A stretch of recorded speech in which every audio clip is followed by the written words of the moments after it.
nama bargu yaada ko ilmoo isaati. Tuuntoo inni isiniin jechuu jira. Haqa maalinaa dubbachuu jirtan isin. Nama isin dhufee fuudhee jira isiniin jedhu haqa maalinaa dubbattan isin. Akkana haqni dubartii. Afaan isaatiin bar nama guyyaa tokko ilmoo kiyya haammatee ciisee hin beene. Nama guyyaa tokko ilmoo kiyya naan nyaachifne jedhee isinii himuu jira. Haqa maalinaa dubbattanirra innuu ragaa isinii bahe. Walumaa galatti sagalee kana dhaggeeffadha. No, sagalee amma bara siibu. Siibu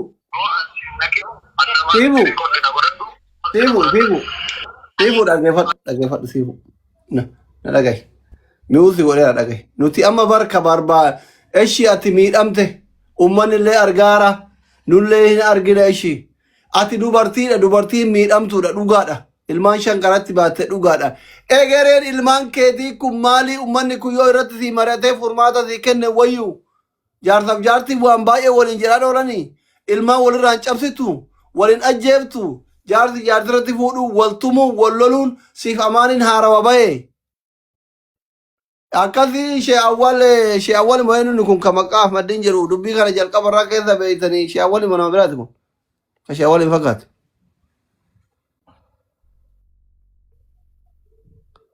Shee awwal miti.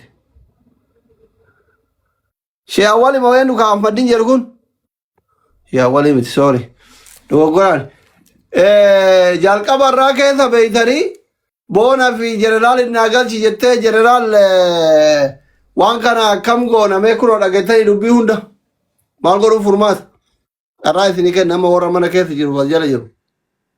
Yaa asli wanni ulfaata agara lachiyyuu dubbii dhageenyee jirra waan qaramaa jiru kana hunda irraa dhimma amaan fuudhee yookaan siifuun akkas taatee don taane ilmoon namaa ilmoo namni ilmoo qabu dhugaa takkarra dhaabatee wanni dubbachuu barbaachisu ijoollee kanaaf furmaanni bu'uu qaba karaa kamiinuu ispoonsarri sun maqaa isaa irraa yookaan gara maqaa isiitti jijjiiramee mucayyoon tun fuutee ijoollee kanaan achi keessaa bahuudha malee amaaniin wal atafarra qaban wama bada malee wanni sirraa tokko hin jiru.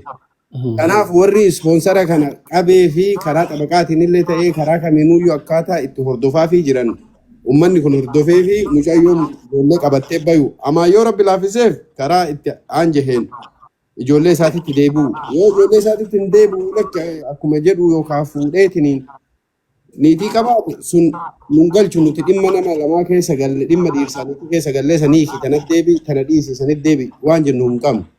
Wanni godhamuu qabu furmaanni daa'imman tana qofa godhu daa'imman tun rakkoo kana keessaa bahu karaa kamiinuu taanaan warri ispoonsara qabeef warri mallaqni harka jiru karaa itti jijjiiramuu danda'a yoo ta'e jijjiiranii fi furmaata buusuu fi qofa malee isiillee nama isa himattee innillee isii himatee himannaan jara lamaanii bu'aa takka hin qabu.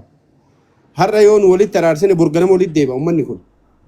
Siigala namni takka mana keessa shayxaanni takka seennaan lamuu wanni tasaaka'u hin jiru dhugaa walitti himna. Kanaaf kirikkirii jarri lamaan illikii wal qabatan garasii garanaa dhagaa walitti darbuu dhiisanii furmaata ilmaan yaadu ilmaan takkaa miti ilmaan afurii fuutee illee biyyatti deebitee jireenyi biyyatti ilmaan jarri jiraatanillee ulfaataadha. Tarii karaa Keeniyaallee deeme yoo yanii mucayyoo tana taaribaan ganaa karaa Keeniyaa deemuun ulfaataadha. Siigalee haala danda'amuun karaa ispoonsaraatiin sirreessanii fi achi keessaa baasuudha jedhanii gama kiyyaanii carraa namoota birooti dabarsi iluun faallee as keessa jiran boonaan faallee namni yaada. Tartiib waan carraa isinii dabsa Abbaa Abdallaa gaggabaabsa dhumtanii as keessatti taa'umsa.